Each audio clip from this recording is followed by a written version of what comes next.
काय हो मंडळी, तुम्ही अजूनही ते विकतचेच बिस्किट आणून खाता का? का तर म्हणे तुमच्याकडे ओव्हन नाही, बनवता येत नाही म्हणून.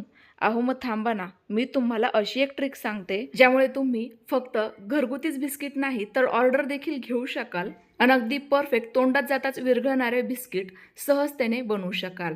तर हे बिस्किट मी तव्यावर बनवलेत आणि महत्त्वाचं म्हणजे गव्हाचं पीठ आणि साजूक तूप वापरले. त्यामुळेच तर तयार होणारे बिस्किट तुम्ही अगदी वर्षाच्या बाळाला देखील सहजतेने देऊ शकता, कारण हे आहेच तेवढे पौष्टिक.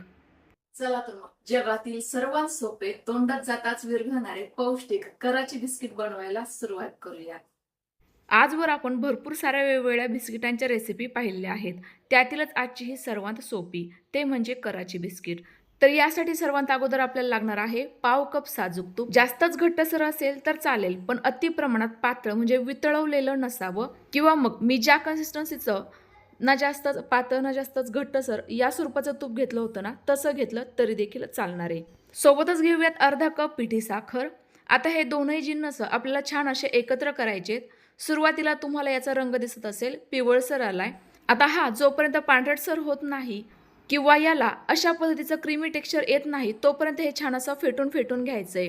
सुरुवातीला हे मी विस्करने मिक्स करत होते, पण नंतर समजलं हे हातानेच पटकन होतंय. तर तुम्ही बघू शकता आपल्या या बिस्किटाचा मेन बेस या ठिकाणी तयार झाला आहे. आता यामध्ये एक एक करून उर्वरित साहित्य घालू. तर सर्वात अगोदर घेऊयात 1 कप चाळून घेतलेलं गव्हाचं पीठ. या पिठामध्ये कोंडा नसावा. सेम कपाने घेऊयात अर्धा कप कस्टर्ड पावडर. ही तुमच्याकडे नसेल तर त्याऐवजी अर्धा कप कॉर्नस्टार्च पावडर देखील वापरू शकता. चिमूटभर मीठ घातलं. अर्धा चमचा घेऊयात बेकिंग पावडर आणि पाव चमचा बेकिंग सोडा, जो आपण भजे बनवण्याकरिता वापरतो तो, आणि बेकिंग पावडर म्हणजे केक बनवण्याकरिता वापरली जाते ती. पाव कप तुरटी-फुटी घेतली आहे. याऐवजी तुम्ही चेरी किंवा मग भरपूर सारे ड्रायफ्रुट्स देखील घालू शकता. आता यामध्ये आपल्याला अजिबात दूध, पाणी असं काहीही मिक्स करायचं नाहीये. आहे एवढ्या साहित्यांमध्येच हे छान असं एकजीव करून घ्यायचंय. पण एकजीव करत असताना एक गोष्ट मात्र लक्षात ठेवायची, ते म्हणजे याला छान असं मऊ करत बसायचं नाही, तर फक्त एक साधा रफली गोळा तयार करून घ्यायचा. अशा पद्धतीने पीठ मिक्स करून घेतल्यामुळे आपले बिस्किट खूप छान असे खस्ता तयार होतात. आणि जर तुम्ही हे पीठ असं मळत मळत बसलात ना, तर गव्हाचं पीठ तुम्हाला माहिती आहे चिकट असतं आणि त्यामुळे यामध्ये एक चिकटपणा तयार होऊ शकतो, ज्यामुळे आपले बिस्किट व्यवस्थित असे फुलणार नाही किंवा खस्ता देखील होणार नाही. त्यामुळे शक्य तेवढ्या हलक्या हाताने याचा फक्त गोळा बनवण्याचा प्रयत्न करा. बघा साधारणतः या पद्धतीने. घेतलेलं साहित्यांचं प्रमाण अगदी परफेक्ट आहे. तरी देखील तुम्हाला सुरुवातीला असं वाटू शकतं आपल्याला तूप कमी पडतंय का काय, किंवा या मिश्रणात बाइंडिंग येत नाहीये. पण जसं तुम्ही जरा वेळ असंच हे मिक्स करत राहाल ना, त्यावेळेला हाताच्या उष्णतेमुळे तूप हे वितळायला सुरुवात होते आणि पिठी साखरेला देखील पाणी सुटल्यासारखं होतं. त्यामुळे याला छान अशी पटकन बाइंडिंग येते. तर बघा या पद्धतीचा आपला हा गोळा तयार झालाय. त्याला मी थोडासा लंबुळका आकार दिला. बघा या पद्धतीचा. तुम्हाला जर वेगळ्या आकाराचे बिस्किट बनवायचे असेल तर त्या पद्धतीचा आकार तुम्ही देऊन घेऊ शकता. अगदीच मऊसूत गोळा व्हावा असं अपेक्षित नाहीये, पण साधारणतः शक्य तेवढा अशा पद्धतीचा आकार द्या. तर बघा अशा स्वरूपाचा आपला हा पिठाचा गोळा तयार झालेला आहे. आता यावर एकदम घट्ट बसेल असं एखादं झाकण ठेवायचं, किंवा मग तुम्ही हा रोल एखाद्या हवाबंद डब्यामध्ये देखील ठेवू शकता. कारण हा रोल आपल्याला कमीत कमी अर्धा तासाकरिता तरी फ्रीजरला ठेवून सेट करून घ्यायचा आहे. तुमच्याकडे जर वेळ कमी असेल तर फ्रीजरचा स्पीड हाय करून द्या. आता अर्ध्या तासानंतर तुम्ही बघू शकता आपला हा रोल किती घट्ट तयार झालाय बघा. मी हा हातात घेऊन दाखवतेय. तुमच्या लक्षात आलं असेल हा किती कडक स्वरूपाचा गोठल्यासारखा झालाय. आता याचा आपल्याला दोन प्रकारे फायदा होणार आहे.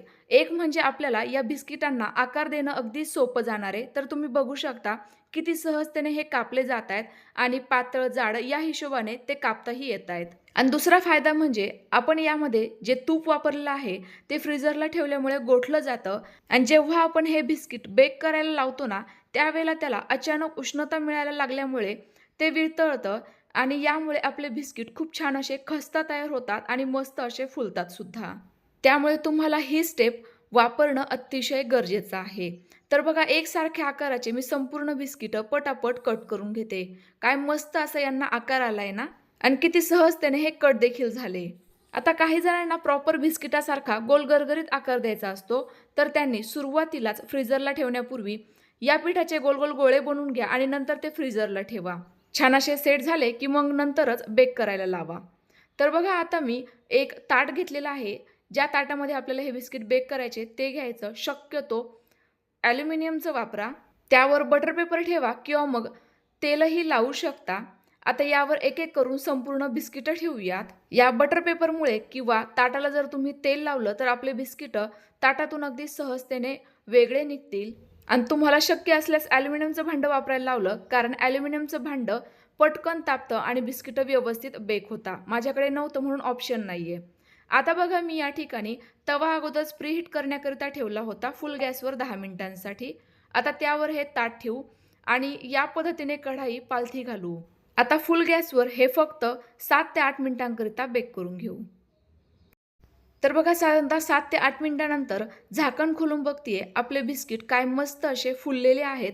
तुम्हाला सुरुवातीची साईज आणि आत्ताची साईज यावरून लक्षात आलंच असेल. आता हे पहिले थंड करून घेऊयात. तर या ठिकाणी मी तुम्हाला जे टेम्परेचरचं टायमिंग सांगितलंय ना, ते तुमच्या बिस्किटांच्या साईजनुसार किंवा तवा किती पातळ जाड आहे त्यानुसार बदलू शकतं. आता हे बिस्किटं थंड झाल्यानंतर तुम्हाला दाखवतेय. बघा काय परफेक्ट असे बेक झालेले आहेत. सुरुवातीच्या साईजपेक्षा हे थोडेसे फुललेले आहेत. तोडूनही दाखवते. बघा काय मस्त खस्ता आहे. अगदी तोंडात जाताच विरघळणारे. आपण यामध्ये कस्टर्ड पावडर वापरल्यामुळे रंगही काय सुरेख आलाय ना. आणि साजूक तुपाचा स्वाद तर आहा एकदम जबरदस्त असतो. तुम्ही देखील नक्की ट्राय करून बघा. आजची रेसिपी कशी वाटली कमेंट्स करून नक्की कळवा. आवडल्यास लाईक करा, शेअर करा. पुन्हा भेटूयात. Bye bye.